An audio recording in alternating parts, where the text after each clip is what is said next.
it's pretty stressful. So you start sprinting, and then the bulls are released, and you're on your own basically against bulls and a bunch of people. There's so many people and big bulls with huge horns. I was pushed towards a wall, and then there was a bunch of people on top of me, and there was a bull there too.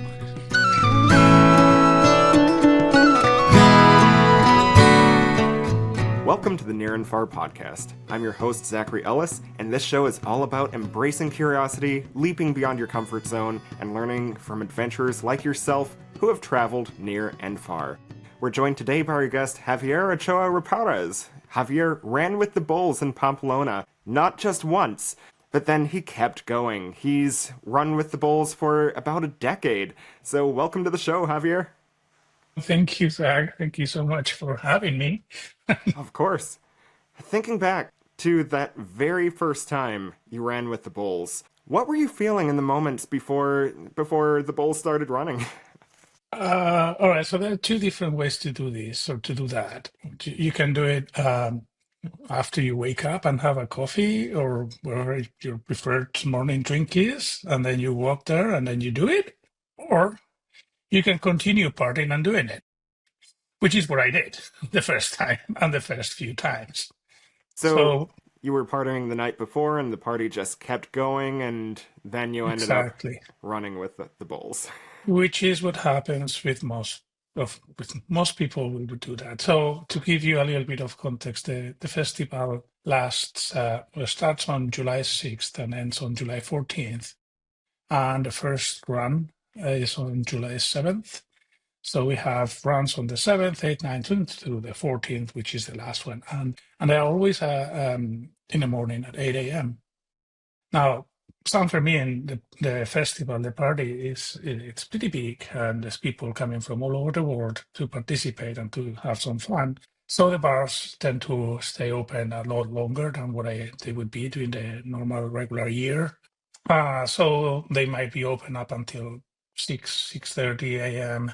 And then you basically continue just because at that point it's easy to continue, I guess, if you're still up.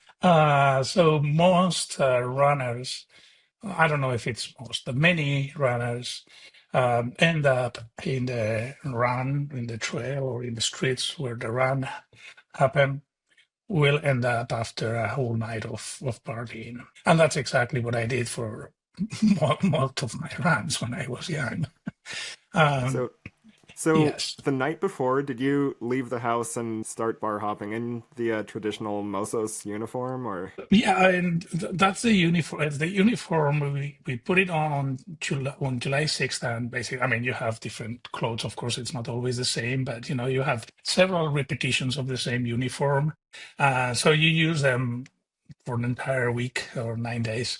So you're always dressing white, which actually is not it's not a very old tradition. It happened several decades ago, but for some reason, it became popular. And so now, if you go to Pamplona during those days, most Pamplona people will dress white and red. So that's what we do. And so, yeah, I mean, you just go out with your friends or whoever during the day. Most of the times that continues through the night because it's really fun. And that continues through the morning after you have churros maybe and hot chocolate. And then at around 6:30 or so, and you start, yeah, so, I might run today. So then you start walking to the streets where the runs happen, and then you have to wait for a little bit because the police tends to block the streets, and so you have to get there in time in order to run that day. And then you wait there for about, I don't know, half hour or so, maybe longer, depending where you are in the run. And then they'll shoot a couple of uh, you know firework type rockets, to make the sound, to make you aware that at 8 a.m. the bulls will be released. So the first or the last 20, 30 minutes of that delay or that wait, well, you can either not really knowing where you are if you are a little, if you're having way too much fun, or you start to get really, really worried because, there's a bunch of bulls that are going to start running where you are, and they're all going in the same direction. So those 20, 30 minutes are a little, you tend to get nervous basically, and you will see people stretching because it's a run and you sprint. You have to be more or less mentally and physically ready to do it. And then yeah, and then the bulls are released and you're on your own basically against bulls and a bunch of people. Yeah. I always assumed this was more something that people trained for. Do you run faster than the bulls? Which is But to true. you, it sounds like your experience. It was a lot more spontaneous than that. Oh, completely. But that's not I mean, I have friends or people that I know well in Pamplona. My dad has had friends that done it for a long time. We all know people in Pamplona, and not only from Pamplona, from elsewhere within the region and Spain that train for this. That they really are. I mean, they're not professional because no one is paying them, but they act as professionals. So they train for these fans, and those don't party. They just go home, they'll sleep, they'll wake up, they'll grab their coffee, and that's it. That's a good way to do it. Okay, that's a way that you should do it because you're basically facing massive bulls, so you should be prepared and you should be rested and you should train for it. And many runners do that. But the reality is that many others don't, and if it's very very common to basically see people partying and then in an hour or so see them in the run. I mean, which happens, a lot. What's the closest you've ever been to one of the bulls? Oh, very close. I mean, I mean, you were right when you were saying that I started running, and I've done it for several years. I think I was 17 or so when I did my first one.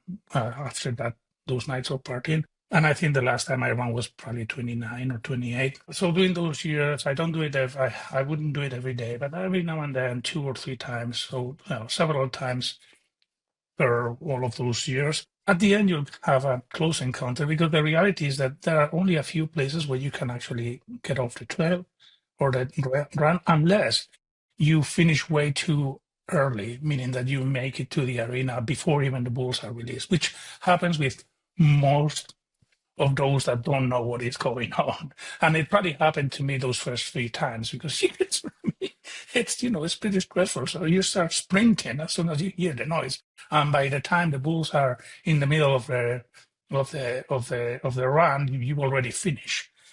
Which again happens to many, many, many runners. So I don't know the proportion. I'd say a big chunk of those runners never run the bulls because they make it to the arena way before the bulls. You make But it then sound some. like like you miss out on some of the fun if you get there too safely. I mean, it all depends on what you consider fun.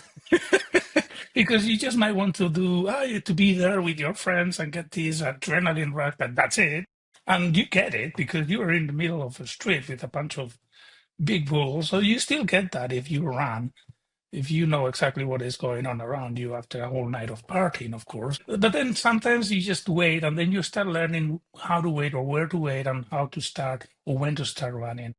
And I did that a little bit later. So at the end, I went off rail, but at the end, if you stay within the course, the bulls will be at one point very, very next to you, very close to you, because it's a very, very narrow street.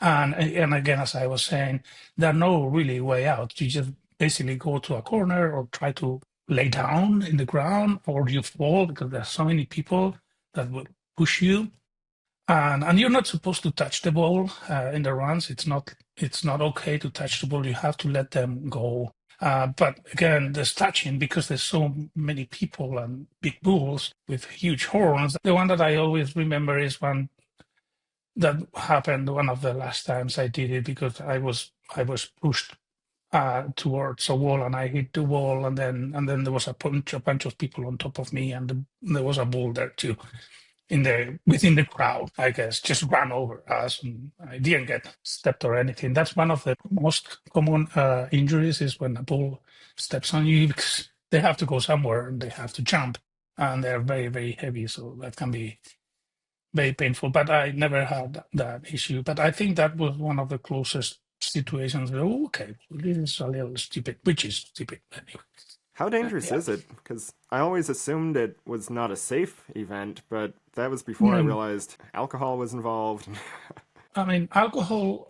Okay, so there's a little bit of a legal empty space there because you're not supposed to be under the influence when you're running. And the police will take you out if they see that you are too drunk or. But that, So you partied responsibly before running.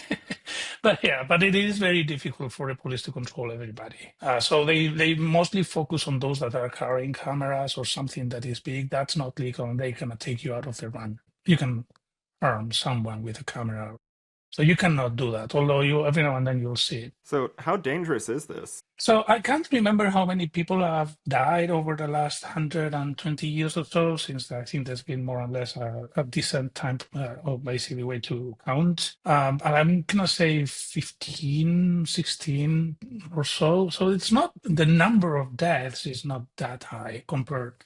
Or if you take account all of the runs that happen every year and every years, but the number of injuries is high. So every year there will be people that are harmed. Not every day, perhaps, but yeah. So there might be 4 or 5 people that get severely harmed per year, and then many other minor injuries like fractures, or maybe you hit the face, the ground, and then you start bleeding, or whatever it is. That's very very common. But Pamplona has, and I know that also happens in other parts of Spain. That there are other places with runs but the Pamplona in particular, basically the hospitals that have created in order to avoid delays is extremely good. So you get hurt, you start getting treated right there in the street, and within minutes you're in a hospital. It's very, very efficient. And I'm sure that has saved many lives throughout the last years. And obviously, getting horned is about the most salient thing that people think about when it comes to injuries here. But you said you ended up falling and people were running over you, and Yeah, so I've never had big issues other than scratches. But again, I'm not, even though I run it multiple times, that's nothing compared to people running every day for every year. And we all know, we all in Pamplona know somebody who does that. The more often you do it, the higher the chances are, right? Even if you're very, very good, there are lots of things that you cannot control, mostly because of the people or how slippery things are or whatever.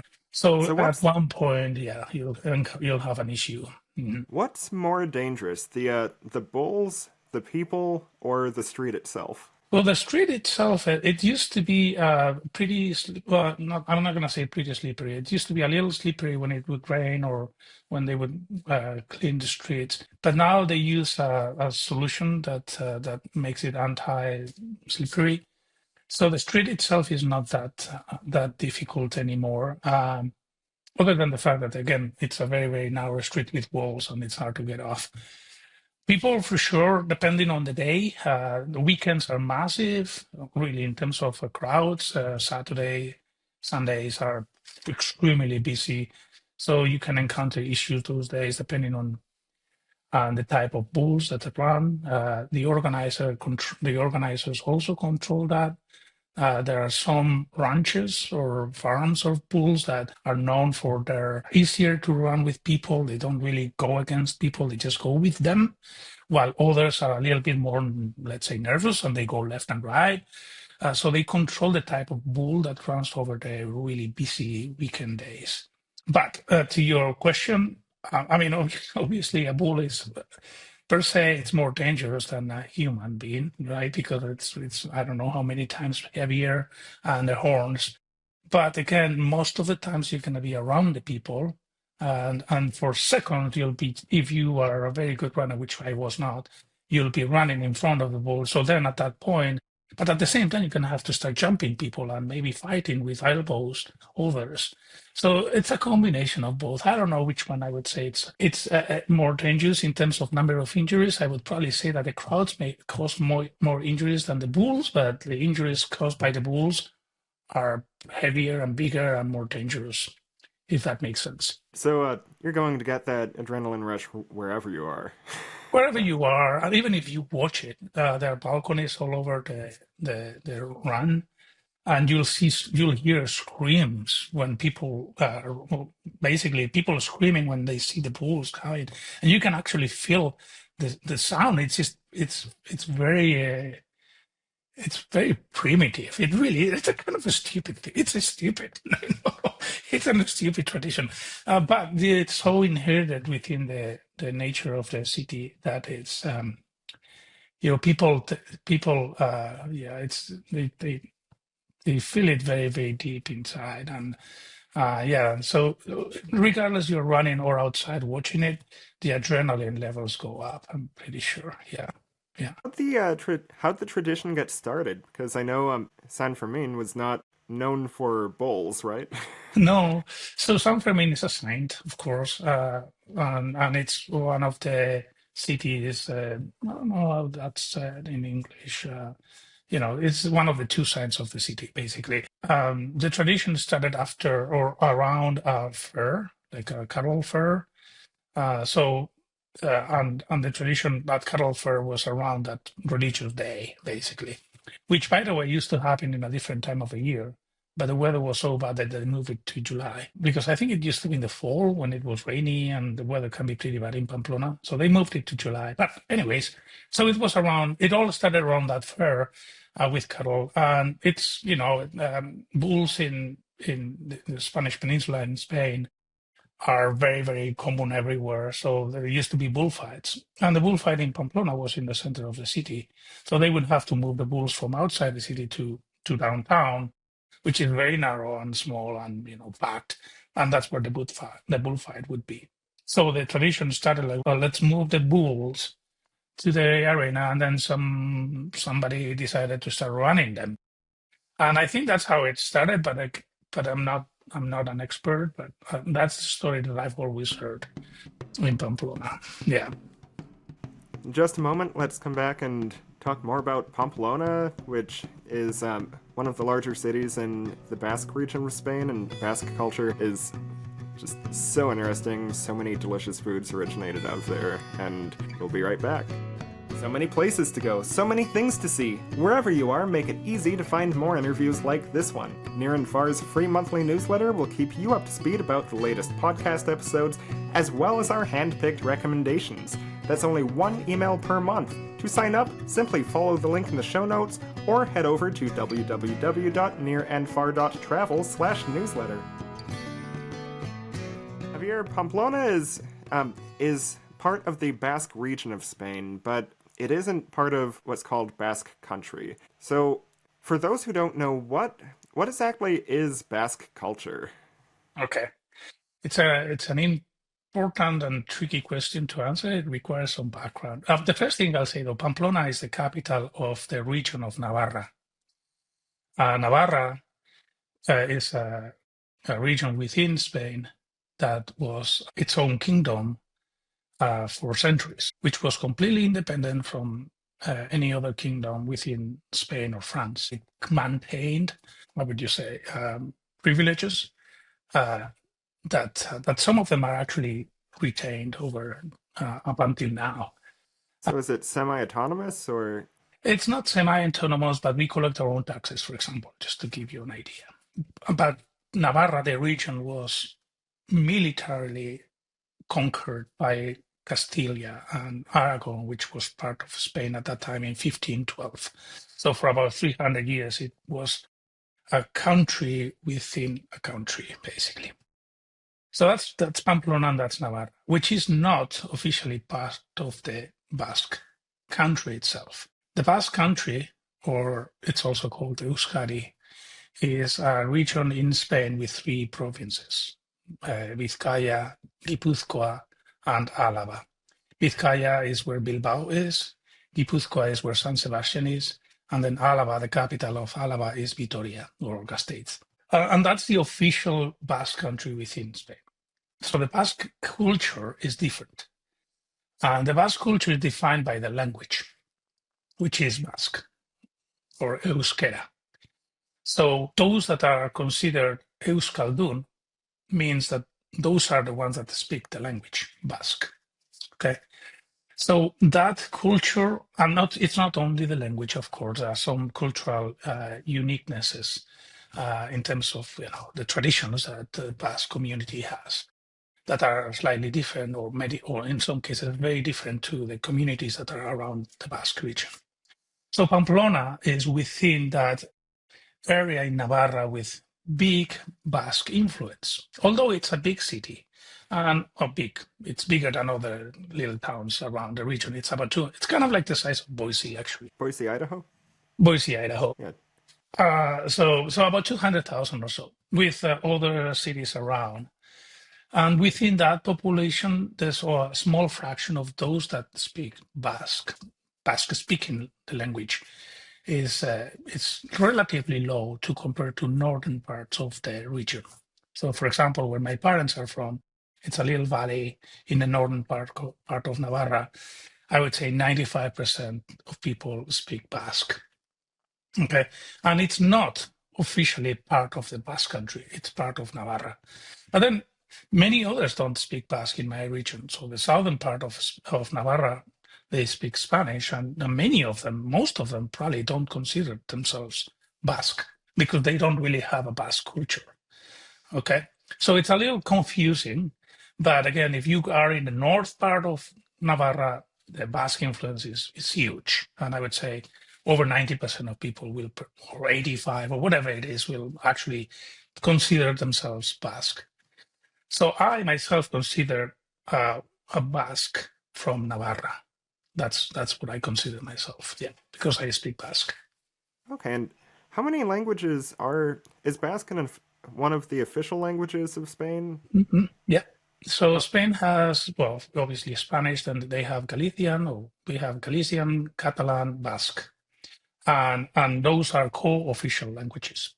Okay. and they're distinct languages, not just dialects of one another. Yeah, those are considered languages, and there are a few other dialects, and the most different one, or the really different one is Basque, because it's not a Latin type language. Galician is its own language, and Catalan is its own language. But if you're from Spain, you can get you can get some words, and you can get to understand more or less the context of the conversation, I think. But if you go to one of those small villages in the Basque country or the Basque region of Navarra, the chance you'll understand nothing, really. You mentioned Boise, Idaho, real quick, which, for those who don't know, I believe it has the largest Basque population outside of Spain. Is that Yeah, correct? that's And correct. uh, in downtown Boise, there's a Basque district with some absolutely amazing restaurants. If you're ever in the area, definitely swing by and try some Basque food. What makes Basque cuisine different from cuisine elsewhere in that part of Spain? Well, Or is I'm there a gonna say, difference? yeah, I'm gonna say that I'm only good cooking sangria, so I'm not the best person to talk about cooking. But what I think it is, although I do come from a family that owns a Basque restaurant in the Basque region of Navarra, so I've been exposed to really, really good food my entire life, but I've never learned how to do it myself. I honestly think that the main difference is the quality of the produce. Okay, so and there are some recipes that are part of the region, but I think what defines the traditional Basque cuisine is the quality of what they use, and it tends to be simpler than other cuisines, but it's just good quality. So if you're gonna get a good steak is a big thing, or lamb is a big thing in the Basque region, Basque country. Fish is extremely important in the Basque culture and the Basque country because it's basically right there. Um, the Basque country has a big portion of it is in the coast. So fish is big.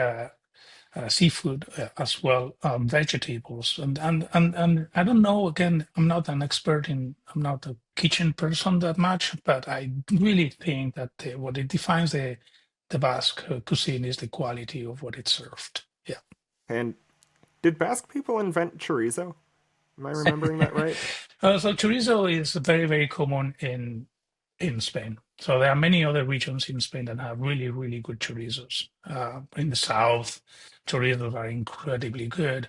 I don't know if you are familiar with jamón and jabugo in the south of Spain. It's ham. It's kind of like prosciutto, Italian prosciutto, but really, really good. So they also make their own chorizo. So it's not a Basque only thing at all.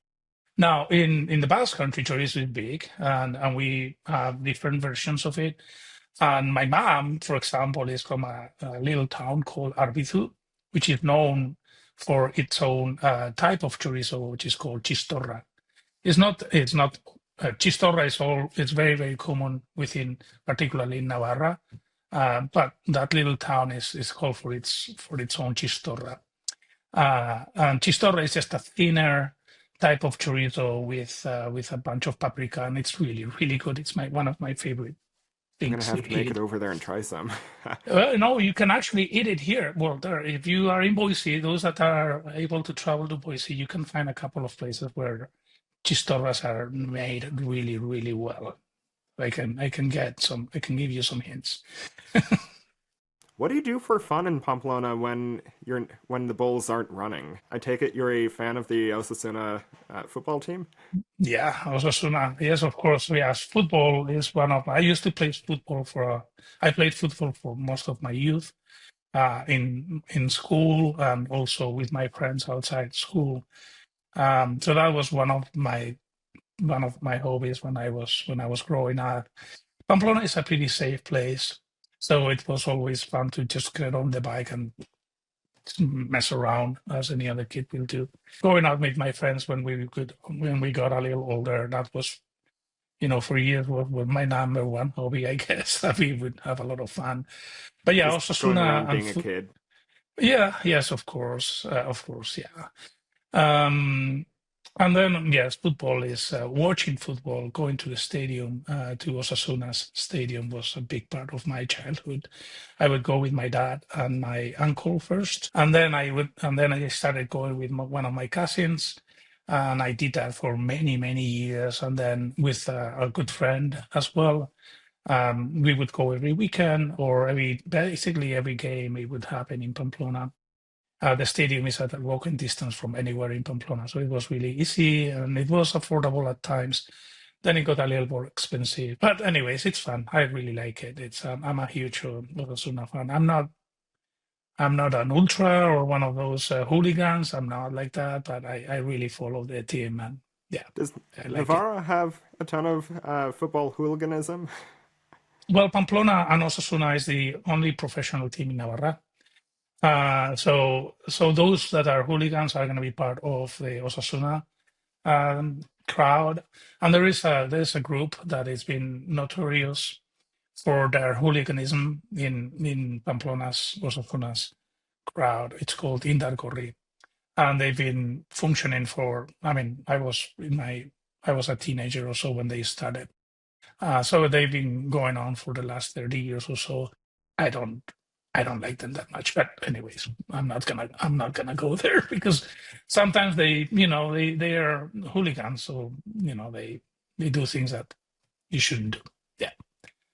Yeah. Even though some American teams definitely have reputations for more unruly fan bases, I think the culture of hooliganism is something that we've luckily avoided, at least too Yeah. much over here. I agree with you. I think one of the differences is that the hooliganism in Europe it's basically organized. And it's not only organized, it's also influenced by politics in many different ways. Really? Yeah, oh yeah. So if you look at the list of hooligans within Spanish teams or the Basque Country teams, you can clearly define the politics of each of them. So So are you there can like have, communist hooligans, fascist hooligans? you could definitely separate things like that. You can have hooligans that promote the independence of the Basque Country, for example. And perhaps a big chunk of those in that Gorrios Osasuna fans want that. Okay. But then you also have hooligans in Madrid that are more towards the far right. At least they were. I don't know the situation right now, but when I was growing up, there was a big group. Remember you telling me about going to football games in other cities when your team would be on the road. The reputation around Basque separatism would impact how people treated Yeah, fans while they were absolutely. visiting. Yeah, yes. So that happened in the 90s. I was getting into my 20s in the middle of the 90s. But anyways, that's when I would go out and or go and travel a few times or travel every now and then with my team, and most of the times with my uncle, with my cousin and a couple of friends. And that's the 90s was a pretty harsh time in Spain, considering or when taking into consideration the Basque separatism and the Basque terrorist group that used to be, effectively, well, basically functioning and killing people in Spain. So, because of that association that everybody does between the hooliganism in soccer and football and politics, Osasuna's hooligans would be completely 100% associated with the Basque separatism and terrorism. So even though you would not travel with them, they would normally travel on their own with their own bus, but you would be with the crowd of Osasuna. So every now and then you would get comments, and somebody would insult you and things like that based on where you're from and the fact that you are supporting Osasuna, which I guess I mean, it's what it is. It happened the same thing in Pamplona when other teams get to the city. They will probably somebody who has nothing to do with their hooligans will be affected by it. Sometimes we had to run because in the streets because those that are part of the hooligan team would start throwing stones to the police, and I was there, so then Oh we no. have to stay away from it. But I was never part of that hooliganism, but I was directly affected every now and then. Yeah. So when you were growing up, the separatist terrorists were conducting bombings and other acts of violence. hmm What was it like being around that during your formative years? Um, so you are a kid. I mean, let's say that you are 12, 13, 14, 16. You start going out with your friends at 17 or so. And then you realize once it's not happening, you realize that you get used to that, which is terrible. It shouldn't be there. But just you live within an environment that makes you get used to that violence. And and there would be violence in every different aspect. There would be violence when you were watching the news, and every week or so there would be a bombing in Madrid or in Barcelona, and they would kill a bunch of people.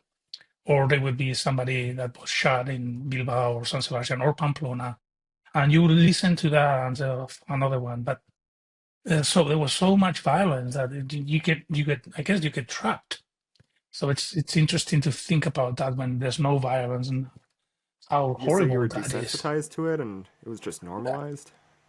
There's so much of it, and there's also a lot of fear within the environment because you don't want to speak up. I mean, if you are part of a small community and you are against that terrorism, but you know that you are surrounded by a bunch of people that support it, there's a lot of fear on that. So there's a combination of desensitization and also active avoidance because of fear. Um, and that still happens in some small places. I mean, I honestly think that the problem is still there. The fear is still there. So there will be many generations to pass before that is over. Yeah, so we would go out with our friends, and my friends and I, we never. I mean, the only thing we wanted to do is have some fun. Really, we were never involved on anything like that. But sometimes we would just have to run because the police was in one side and the separatists supporters were on the other side, and while they were throwing stones and the other was shooting rubber balls or so it was it was an act. I mean, it was almost it's a very violent situation that we had to live with it for many years as we were growing up. And then, I mean, there are events that I still keep in my mind because I remember when we were 13 or so, somebody from my school was killed, a kid. And I think he was a couple of years older than I was, or maybe 3 years older. But he was killed because the terrorists put a bomb in his front door, because there's somebody else living within that building, and they wanted to kill that person, but they ended up killing the kid. I don't remember if that other person was killed as well, but the kid died in that terrorist acting. So, so you live in that environment. How is it that you were able to do that? Desensitization, and in some cases, a fear, I think, for many was a big chunk of it. Yeah, and sorry, I'll give you another example. I remember one of my friends had an American high school kid visiting, exchange program to spend a couple of months in Pamplona to learn Spanish, and we took him out one summer night, and we were having some fun, and we were just in one bar and another one. Drinking age was it's still 18, and I think it was already 18 when we were growing up, but you can still go out and have a couple of beers, and that's what we were doing. And I remember getting off a bar with my friends and this kid. I don't remember his name, and there was a bus on fire right in front of us, a real bus What? on fire because of the violence. And this kid was like, what is going on here? I mean, he was really scared. And we were just, oh yeah, another one, So that's the difference. Somebody who's not exposed to it is terrified, and us, it's not that we're braver. We're not. We're just used to it. We're just used to it, and it's very sad Just to glad to you un- weren't on that bus. Well, they remove the people, so they want to set the bus on fire. That way, they can use it as a barricade, or basically to act, to make themselves noticeable. Yeah, it was a hard time, and everybody knows people that support them, the terrorists. I mean, and I honestly think that that's a problem that is gonna last, even though there's no terrorism anymore. There's enough support, which I mean, whatever they support with violence, I'm not gonna support whatever it is. I don't care. So even though the ideology is still there, the will for a separatist movement and the fear is still definitely there from people who remember what that could devolve into. I think so. It's been a long time since there's been widespread violence regarding these political motivations, right? So, what changed since now it is a safe place for tourists to go, and what changed? It's a safe place for a tourist to go. I think it's fear is still present in those smaller communities, those that think differently, don't want to speak up. For anyone else visiting, it's extremely safe. It's very safe. I think what happened, or maybe about 20 years ago or so, 16, 17, something, I don't remember exactly where the terrorist group dismantled, 2010 or something. I don't remember. Well, I think what happened is that they even realized that they were not going anywhere with it, and that they had to use politics in order to gain something, because they did. They there's a city in Spain, not far away from Pamplona. It's called Zaragoza. They put a bomb in one of the grocery stores. So, and they killed 20 something people. No, no, that was in Barcelona, not in Zaragoza. So how can yeah, how can you get something if you do something that like that is so horrible? So they realize, I guess they slowly realized that they were not going anywhere with it, and also police was getting really really good at catching them. So they also realized, well, we are not going anywhere, and at the same time we ended up in jail. So let's let's get moving, and let's move into politics, which is the current situation. Which I guess possibly because of completely different reasons, because I don't know enough. But that's pretty much what had happened with Sinn Féin and in Ireland. There's the politic arm of the of the team or the group gained power, and it became just the only thing. And same thing happened in the Basque Country. But it's still the problem is still there. I don't think it's gone. Now that they realize violence wasn't working, and now that it is a safer place for tourists to go, let's come back in a moment, and I want to hear about Pamplona of today. And it sounds like you might have some good tips for navigating the city if you're in search of good sangria, good food, good fun. Near and Far Podcast is looking for future guests. If you or someone you know would like to share your stories or experiences with other listeners, we'd love to hear from you. Reach out to the show at www.nearandfar.travel. That's nearandfar.travel to tell us why you'd be great on a future episode. I've read a lot about how Barcelona has been dealing with overcrowding. They are putting in new regulations about Airbnbs because tourists are flooding into the non-touristy parts of town. I think I've read about wanting to put limits on how many cruise ship passengers can come in, and the lines at the Sagrada Familia, you can wait hours just to go in and see the cathedral, but Pamplona doesn't necessarily have those same tourist overcrowding problems, does it? No, not at all. I was in Barcelona 3 years ago, and it was as a tourist, and it was really.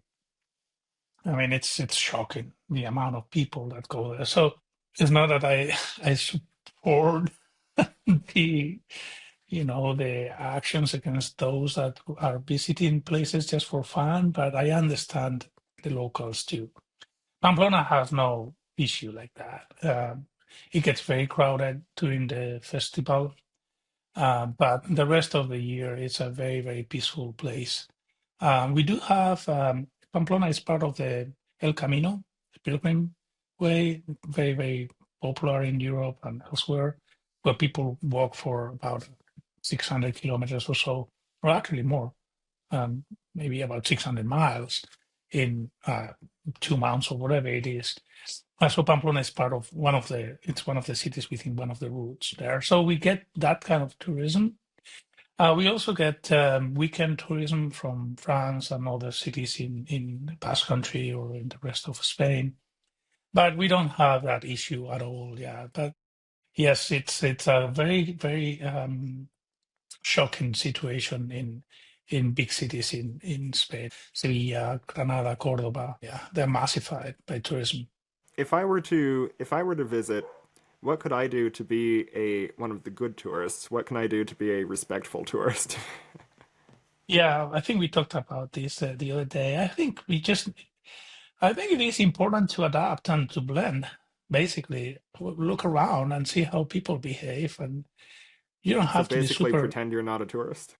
pretend you're not a tourist. I think it's the best way to do tourism because then you might be getting to places that you were not expecting just by following those that are local. I mean, and you might go 2 or 3 streets in, and you might find a very, very small tapas place or pinchos place that you didn't know because it's not in your book, the tourist book. So I think it also will avoid you some issues because pickpocketers, for instance, in Barcelona, Madrid, and big cities, they are always looking for tourists. So if you don't want to have an issue, don't look like a tourist and pretend you are a local.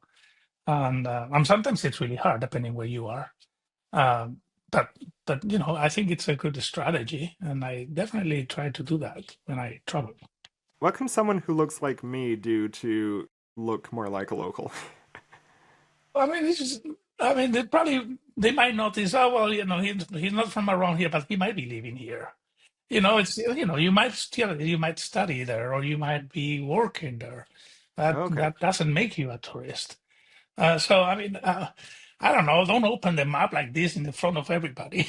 I mean, there are a few things that you can do, and also, I mean, and I mean, everybody should be very respectful with whatever we see around us, which is probably also a good way to learn about the way people live in those places. Yeah. Yeah, the idea to not act like a tourist. When you truly immerse yourself in wherever you are, there's the expression, when in Rome, do as the Romans do. You learn so much about why people there do, like, act the way they do. I guess everything depends on the way that your trip is organized. So if let's say if you are if you have a week and you are supposed to visit four different cities, that's a very different situation. And I have a week, but I'm just gonna pick one of those cities. I'm gonna get an apartment, and then I have a whole week to walk around. Maybe I'll repeat the same coffee shop because I like it. And that's kind of like basically what a local, that's the type of traveling that I like. So every now and then we'll do these shorter trips where you visit different, and it is harder to pretend that you're not a tourist when you're in that situation, right? Because then you have, oh yeah, I have, these four iconic places that I want to visit within the city. I personally, and sometimes it's difficult because I don't travel by myself, but I personally prefer to go to one and avoid the other two, and basically walk around. And I don't have to see everything. I prefer to get a sense of the place and avoid going to the cathedral if it's not. I mean, sometimes it's really hard because the cathedral is spectacular, and you want to watch it, you want to see it. But I'd rather go to the cathedral and not to the cathedral and these other four places, and use that time to walk around or even sit at a table outside having a beer and looking, because I really like people watching, basically. So that's what I like about traveling. Yeah, Yes. the way I see it, every moment that I spend waiting in line for something is a moment that I'm not enjoying local food. Yeah, that too. Yeah, that too. It's just, I guess it's a different type of strategy when traveling, but um, sometimes it's as hard to do it depending on the time. But for example, I'll give you an example. One of the most common way for me to travel is when I go to a conference, and the For conference work. lasts, yeah, for work. It lasts 2 or 3 days, but I'll stay 2 more days, and I don't visit anything. I know some people will say, well, you didn't go to this thing. No. So what did you do? Nothing. I just stay, but I like it. I mean, so yeah, when I talk to others, of how did you end up not going to the Louvre, the museum, or to well, because I'm sure it's really nice, but I have other priorities, and I'd rather stay and walk around and sit and have a beer or two, or a coffee, than wait in line. I hate waiting in line. Sometimes if I'll schedule flights with long layovers so that I can spend, let's say, 16 hours in a city.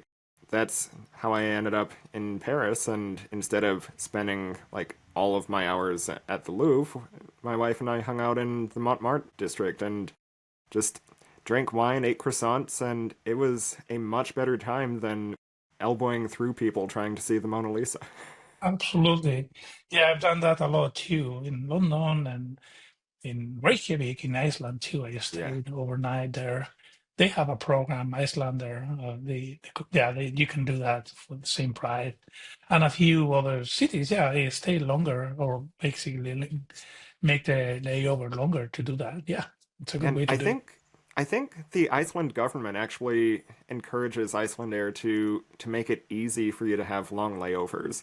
You can either spend the day in Reykjavik. You should be able to schedule it. You used to be able to schedule layovers for 3 or 4 days so that you could also drive around Iceland's Golden Circle, see a bunch of famous waterfalls, the national park where you can see the continental rift, and I just love traveling like that. Yeah, no, yes, I know that they might have a day limit, but they encourage to to get a long layover in Reykjavik.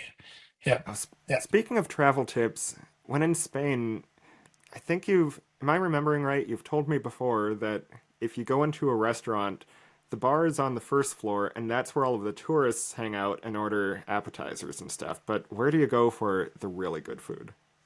Well, it happens sometimes. Not in all restaurants, but sometimes depending on the restaurant, you'll find a front bar where it's really packed, and then and there's often a second living room or dining room, basically dining room with the tables and the restaurant are located. So you can find that, for example, we were in Madrid last December and we were just wandering around where it was really busy because it was during Christmas time. Yeah, and we found one of those where the restaurant was fine, but then looking at the bar itself where everybody was having tapas, it was just impossible. So you look around because there's always, not always, there's a possibility that there's going to be a quieter place inside that not everybody knows. The locals will, but not the tourists. Yeah, How would so I that ask happens. for that place? How would I go about Oh, asking to get to that part of the restaurant? well, you can ask or you can start walking around, and then Okay. if somebody tells you, Is "Hey, that where are you going?" encouraged? I go, "Okay, yeah, you can do it. I mean, it's fine. It's a local place. I mean, it's a public space, not public, but you can get in, I guess.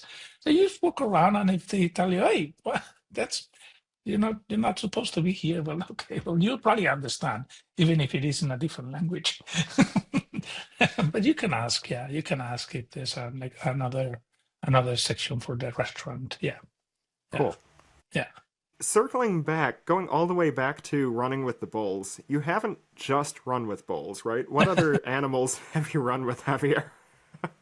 So yeah, so when I moved to the US in 2005, and my first place was Bozeman in Montana. Hmm. So I think it was my first summer there. I met some friends, and we started exploring Montana. And on one of those trips, we randomly found a little town called Reed Point, which is not far from Bozeman, and they are known for the running of the sheep. The sheep.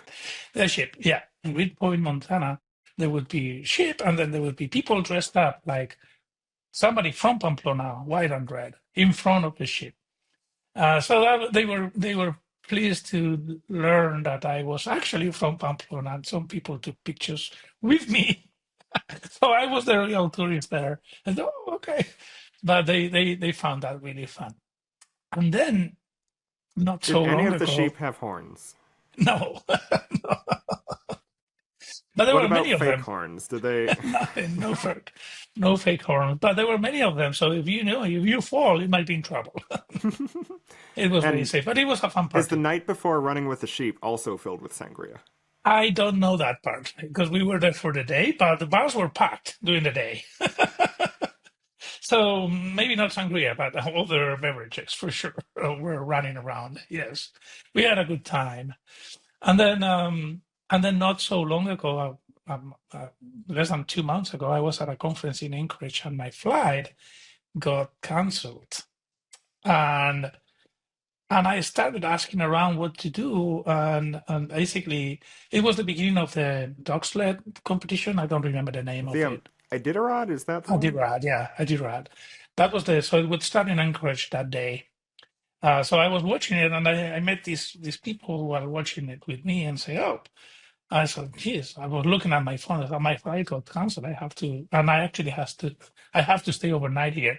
And said, "Well, you can, you can run the reindeer." Uh, Run the reindeer. so yeah, so I ended up running the reindeer that day after a Did couple they? of beers.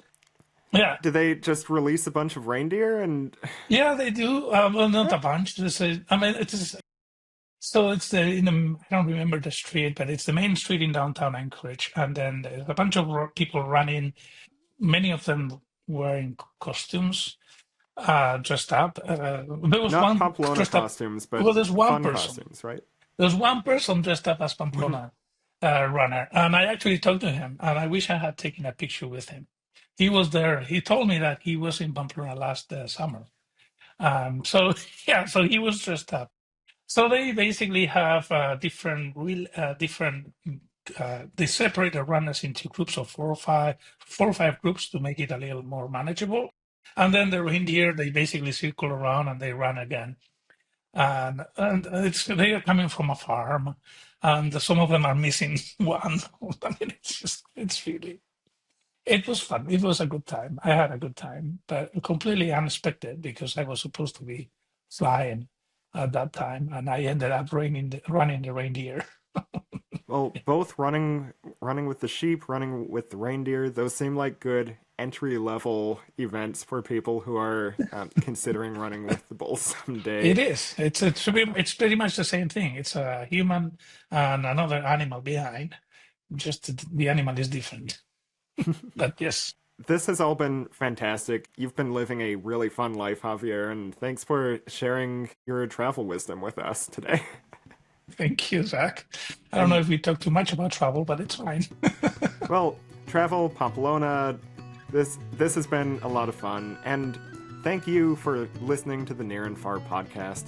If you liked this conversation, don't forget to subscribe, leave a review, and share it with your fellow explorers. You can find more episodes like this on Spotify, Apple Podcasts, YouTube, and www.nearandfar.travel, or wherever you enjoy your favorite podcasts. I'm your host, Zachary Ellis. Stay curious, stay adventuring, and stay exploring, near and far.